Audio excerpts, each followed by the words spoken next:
Ladies and gentlemen, I greet you today in the name of peace, power, and transformation.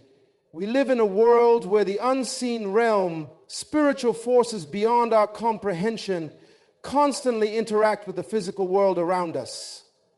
We are aware that not all spirits are good. Not all influences are pure. And today I want to challenge you to help you and to set you free by addressing a subject that is rarely talked about, but is vitally important. What you bring into your home can invite spiritual forces, both good and evil. The Bible says, "My people are destroyed for lack of knowledge." So let me share this knowledge with you today. There are specific items, habits, and practices that, though seemingly harmless, may open the door for negative spiritual influences, demonic forces into your life, into your home, and into your family. You might not realize it, but these items are like silent invitations, sending a message to the enemy. Come in, make yourself at home. But I am here to tell you today that you have authority. You have the power to close those doors. You can reclaim your space, your peace, and your purpose. Let's talk about the items that you must remove from your home to ensure that you protect your environment from unwanted, destructive influences. When you allow occult objects into your home, you're not just decorating your space with trinkets or souvenirs.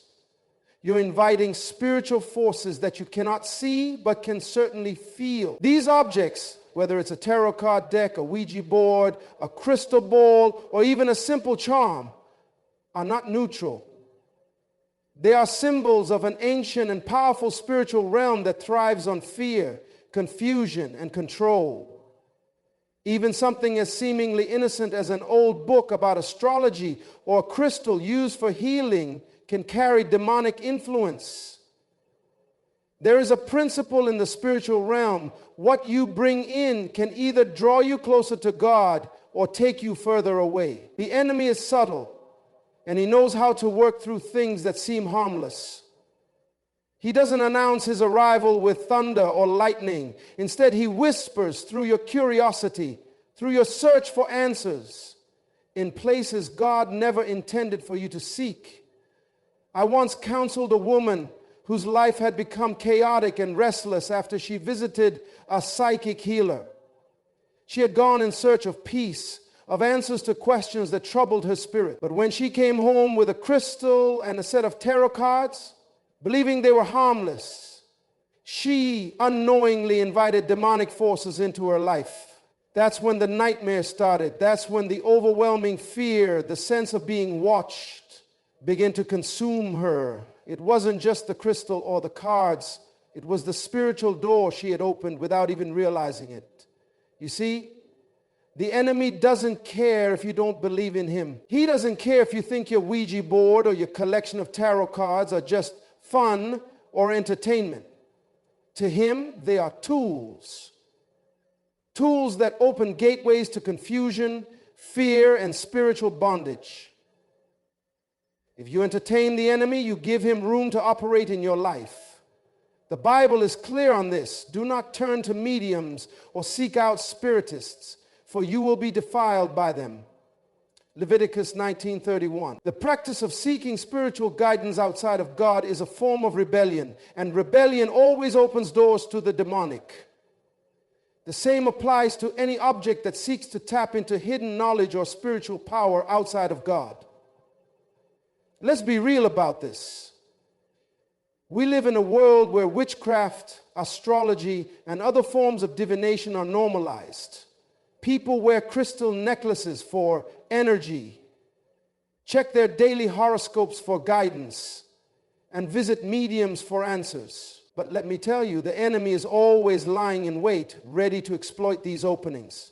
When you allow occult items into your home, you are inviting a spirit of deception, confusion, and control. You are sowing seeds of spiritual destruction. So what do? The first step is clear. Remove anything connected to the occult. Don't let that tarot deck stay tucked in your drawer. Don't let that crystal sit on your mantle. If you have been dabbling in these practices, whether casually or out of curiosity, it's time to get rid of them. The act of removing these objects is not just physical, it's spiritual warfare. You are taking back control of your home, your peace, and your mind. There's an unsettling truth that many of us don't want to admit. We live in a culture that often substitutes worship of the true God with the worship of things. After they are gone, tell one thing with certainty. We surround ourselves with images, statues, and symbols that over time become more than just decorations. They become idols. When you think of an idol, you might imagine a golden calf or a stone statue of a false god. But idols aren't always physical objects. In our modern world, an idol can be anything that takes the place of God in your heart. But there is a danger when we hold on to physical representations of these idols, even if we don't actively worship them. These statues, figurines, or even paintings that represent false gods, angels, or other spiritual beings are still spiritual anchors that invite demonic forces into our homes. The issue isn't necessarily with the object itself, but with the spiritual power attached to it. When you allow an idol into your home, you create a point of contact between your life and the spirit of idolatry, which always works against the true worship of God. The Bible clearly warns against idolatry. You shall not make for yourselves a carved image or any likeness of anything that is in the heaven above, or on the earth beneath, or in the waters beneath the earth. Exodus 20:04. This is not a suggestion, it's a command. God knew that idols would turn our hearts away from Him and towards something false, empty, and powerless. Take, for instance, the growing popularity of figurines or images of angels, saints, and other spiritual beings. Though these objects are often created with good intentions, the danger lies in how they are viewed and honored. When people begin to worship the image of an angel or seek guidance from a statue of a saint, they are participating in the same idolatry that plagued the Israelites. They are elevating the creation above the Creator. I know a man who had a collection of beautiful figurines of Hindu deities. These statues were crafted with great care and adorned his home for years. At first, he thought they were simply cultural artifacts, beautiful pieces of art. But over time, he began to feel an overwhelming sense of unrest and anxiety whenever he was near them. His life was marked by confusion and spiritual oppression. It wasn't until he came to an understanding of what these idols represented, false gods, that he realized how much power he had unknowingly given them in his life. When he decided to remove the idols from his home and destroy them, he experienced a dramatic shift. The peace he had long been missing returned to his home. It wasn't just the removal of physical objects. It was the removal of a spiritual stronghold. Those idols were an open door to forces that worked to steal his peace, his joy, and his relationship with the living God. Idols don't just exist in the form of gods and goddesses. They can also come in the form of material possessions. Things we begin to place above our relationship with God. Our careers, our cars, even our own appearance can become idols if we devote more time, attention, and reverence to them than to God. But when it comes to physical objects like statues or images, the problem is clear. They are physical representations of the things we worship, and they must go if we are to reclaim our spiritual authority. Let me say it plainly. If you have an object in your home that you feel is drawing your heart away from God, it is time to get rid of it. You cannot serve both God and idols. You must choose. Pornography is a silent destroyer. It creeps into your life often unnoticed and wreaks havoc in ways you cannot imagine until it's too late. It starts as a fleeting curiosity, a moment of weakness. But before long, It becomes a powerful destructive force that takes hold of your heart and mind. Pornography is not just a physical temptation. It is a spiritual battle. It isn't simply about looking at something. It's about giving permission to a spirit of lust to take root in your life and shape your behavior, thoughts, and emotions. Let's be clear. Pornography is a lie. It deceives you into believing that you can experience pleasure without consequence. But the truth is that pornography creates a void, a chasm in your soul that only grows deeper with every click, every image, every video. It promises satisfaction, but it delivers emptiness. It damages your ability to connect with real people, undermines your relationships, and leads you down a path of isolation, shame, and self-doubt. The more you indulge in it, the more it consumes you, and the more control it takes over your life. There are real spiritual consequences to engaging with pornography. The Bible speaks powerfully about the battle between the flesh and the spirit. It says, "For the flesh lusts against the spirit, and the spirit against the flesh, and these are contrary to one another." Galatians 5:17. Every time you indulge in pornography, you are feeding the desires of the flesh and in turn weakening the power of the Spirit in your life. You cannot walk in holiness, purity, and righteousness while allowing unclean spirits to have dominion over your thoughts. One man shared with me how his addiction to pornography had held him captive for over a decade. It didn't start as an obsession. He simply stumbled upon it as a young man, thinking it was no big deal. But over the years, his appetite for it grew. It began to control him, dictating his actions, his time, his relationships. He found it harder and harder to be present with his wife, to be emotionally available, because his mind was constantly preoccupied with lust. His spiritual life became a desert, and his peace was replaced with an insatiable hunger for more. When he finally decided to confront the issue, he began by destroying all the materials, videos, magazines, and digital files that had been feeding his addiction. But it wasn't just about getting rid of the physical objects. The real breakthrough came when he prayed for deliverance. He repented, confessed his sin before God, and asked for spiritual freedom. It was in that moment that he broke the chains of addiction and lust.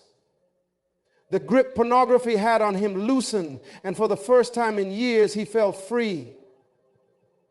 Pornography is a thief, and it doesn't just steal your peace and joy, it steals your very sense of self-worth. It distorts your view of intimacy and relationships, replacing them with counterfeit experiences. But more importantly, it opens doors to demonic spirits of addiction and perversion that will try to enslave you. These spirits work in the shadows, whispering lies and twisting your understanding of love, purity, and honor. If you have pornography in your home, whether physical or digital, it's time to remove it. You must cut off access to it, not only for your own sake, but for the sake of your family. This is not a small thing. It's a matter of spiritual freedom. Every moment you continue to entertain this darkness in your life is a moment that it continues to take from you. But the good news is you have the power to remove it. You have the authority to take back control of your mind, your spirit, and your relationships. Pornography will leave you empty and broken, but purity will lead you to peace, joy, and true intimacy. Fear is one of the most powerful tools the enemy uses to control and manipulate. It cripples your faith, drains your peace, and clouds your judgment. Fear in any form is an open invitation to the demonic realm. This is why we must be very careful about the entertainment we consume. Because movies, television shows, and even video games that glorify horror, violence, and the supernatural can suddenly introduce fear into our hearts. What you watch, listen to, and immerse yourself in affects your spirit. When you watch a horror movie or play a violent video game, you may think you're simply enjoying a form of entertainment. But the truth is, you are allowing fear and darkness to invade your mind. And just as faith grows by hearing the word of God, fear grows by hearing and seeing images of terror, chaos, and death. The more you expose yourself to these things, the more you desensitize yourself to the spirit of fear, which allows it to take hold in your life. Imagine this. You're watching a movie that fills you with dread, or you're playing a game that is full of bloodshed, horror, and unrelenting violence. As you become engrossed in these stories, your subconscious begins to absorb these images. Your thoughts become filled with fear. You start to feel uneasy when the lights go out, and you begin to anticipate that something bad is going to happen. Fear doesn't need a grand entrance. It can sneak in quietly, changing your outlook on life, making you paranoid, anxious, and spiritually disturbed. Many people don't realize how deeply fear affects them. It doesn't just impact your emotional state. It impacts your spiritual state as well. The Bible tells us that God has not given us a spirit of fear, but of power, love, and a sound mind. 2 Timothy 1:7. This means that fear is not from God. It is a demonic force that seeks to control you. And when you willingly feed your mind with horror, violence, and dark themes, you are allowing fear to take root in your life. I remember speaking to a young woman who had been struggling with panic attacks for months. She couldn't pinpoint the cause of her anxiety, but it was consuming her. She felt fearful, overwhelmed, and helpless. After working through the issues, she realized that her addiction to horror films and violent TV shows was the source of her torment. These movies made her feel helpless and terrified, and the more she watched, the worse her anxiety became. It wasn't until she stopped watching these movies and replaced them with uplifting, faithful content that her anxiety began to subside. As she cut off the fear-inducing entertainment, she began to experience a deep sense of peace that had eluded her for months. It's important to understand that fear does not only manifest as terror or dread, it also shows up as anxiety, worry, and depression. Fear-based entertainment might seem harmless in the moment, but it's planting seeds that over time will grow into something far more dangerous. These seeds of fear attract demonic spirits, leaving you open to oppression, confusion, and emotional turmoil. If you're consuming violent or fear-driven content, you are unintentionally inviting fear into your home, your heart, and your mind. You are creating an atmosphere where darkness can thrive. To break free, you must stop feeding the fear. It's time to close the door to the spirit of fear. By refusing to allow fear-based entertainment into your life, reclaim your peace and choose to fill your life with the light of God's truth. When you do, you will begin to see fear dissipate and peace take its place. The enemy is at work, using entertainment as a tool to manipulate and control. But you don't have to let fear control you. You have the power to choose peace, to choose faith, and to choose freedom.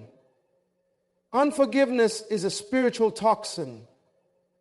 It is an emotional prison that keeps you bound to past pain, unable to move forward, to heal, or to embrace peace. It's easy to think that holding on to unforgiveness is a way of protecting yourself, that by harboring resentment, you can somehow gain control over the injustice or the hurt done to you. But in reality, unforgiveness only holds you captive and opens the door to the demonic realm. It is not the person who hurt you that is being harmed by your unforgiveness. It is you. The Bible warns us, if you forgive men their trespasses, your heavenly Father will also forgive you. But if you do not forgive men their trespasses, neither will your Father forgive your trespasses. Matthew 6:14, 15. Unforgiveness is not just an emotional struggle, it is a spiritual matter. When you refuse to forgive, you are building a wall between yourself and God's forgiveness. And that wall invites bitterness, resentment, and hatred to take root in your heart. I remember speaking to a woman who had been carrying unforgiveness toward her father for over 20 years. Her father had abandoned her when she was a child, and every time she thought about him, her heart would fill with anger and bitterness. She believed that by holding on to that anger, she could somehow justify her pain and make him feel the weight of his actions. But as the years passed, she realized that she had become spiritually numb. She felt distant from God, disconnected from her purpose, and unable to experience true joy. The burden of unforgiveness had taken a toll on her life, and it had opened the door for demonic spirits of fear and shame to torment her. The moment she made the decision to forgive him, not just in her mind, but with her heart, her life began to change. It wasn't easy, but it was necessary. She had to let go of the control she thought she had gained through her anger and trust that God would deal with the injustice. As she forgave, a deep peace began to replace the bitterness. The heaviness she had carried for years lifted, and she was able to experience freedom for the first time in decades. Forgiveness doesn't mean that what was done to you is okay. It doesn't mean that the person who wronged you shouldn't be held accountable for their actions. Forgiveness means that you choose to release the offense into God's hands, trusting Him to be the righteous judge. It's about giving up your right to get even, to hold a grudge, and allowing God to heal the wound in your heart. The spiritual enemy thrives in an atmosphere of unforgiveness. The longer you hold on to bitterness, the more you open your life to demonic oppression. The enemy feeds off your pain, feeding lies into your mind. You have every right to be angry. You should never forgive them. They don't deserve your forgiveness. But those lies are meant to keep you in bondage. Every moment you hold on to unforgiveness, you open the door for the spirit of bitterness, hatred, and even rage to take root. I once spoke with a man who had struggled with anger for years. His relationships were fractured, his work life was unstable, and his health was deteriorating. The root of his anger was his mother, who had abandoned him as a child and never shown him love.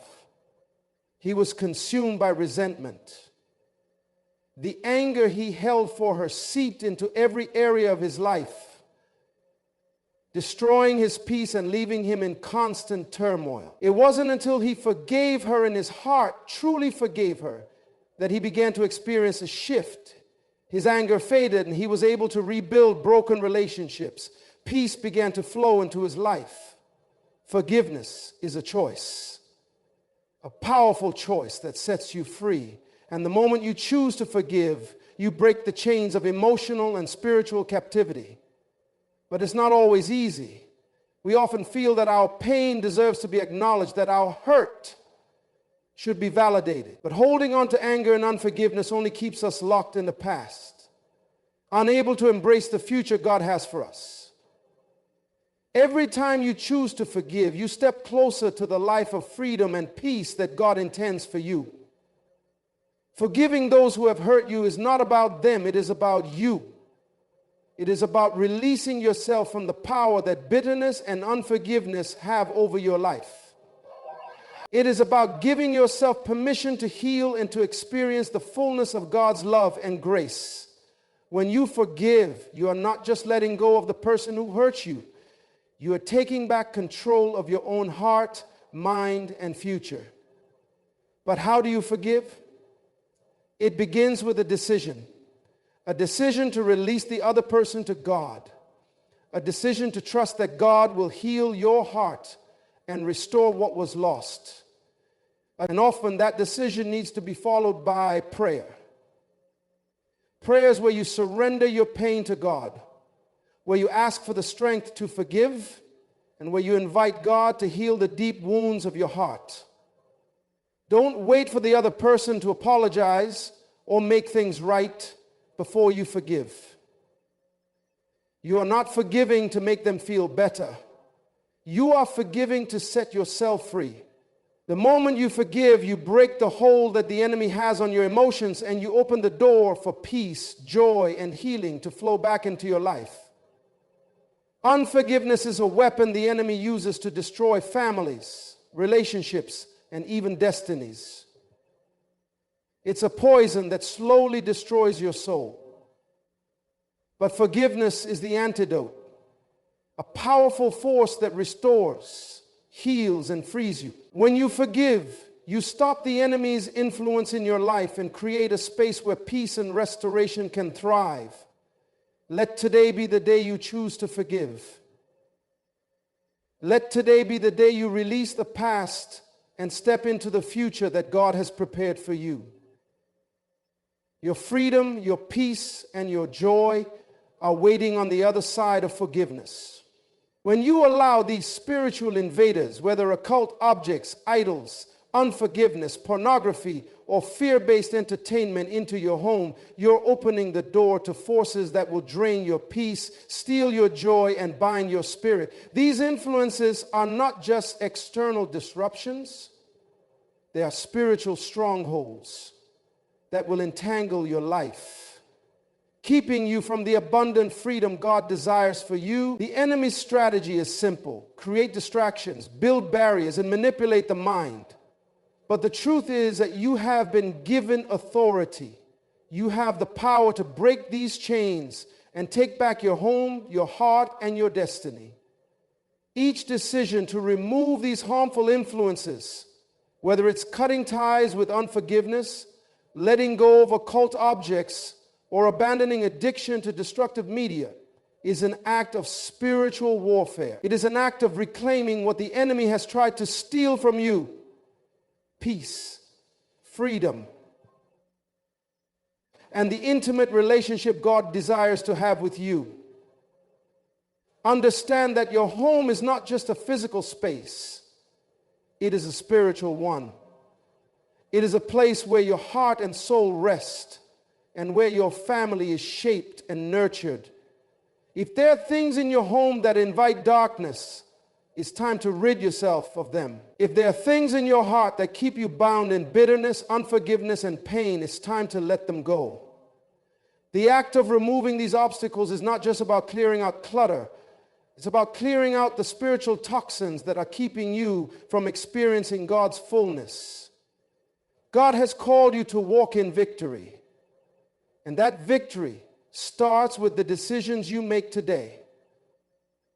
The enemy doesn't want you to have peace. He doesn't want you to walk in freedom. But as you align yourself with God's will, as you remove these doorways that the enemy has used to invade your life, you will find yourself stepping into a new season, one of freedom, joy, and spiritual renewal. You are not powerless in this fight. You are a warrior in God's kingdom, and He has already given you the tools to overcome. Remove these items, close these doors, and watch as God brings restoration, healing, and peace into your life. The moment you make the decision to break free is the moment the chains fall. And once the chains fall, your future will be brighter, your heart will be lighter, and your home will be a sanctuary, a place where God's presence reigns, His peace dwells, and His love fills every corner. Step into that freedom today.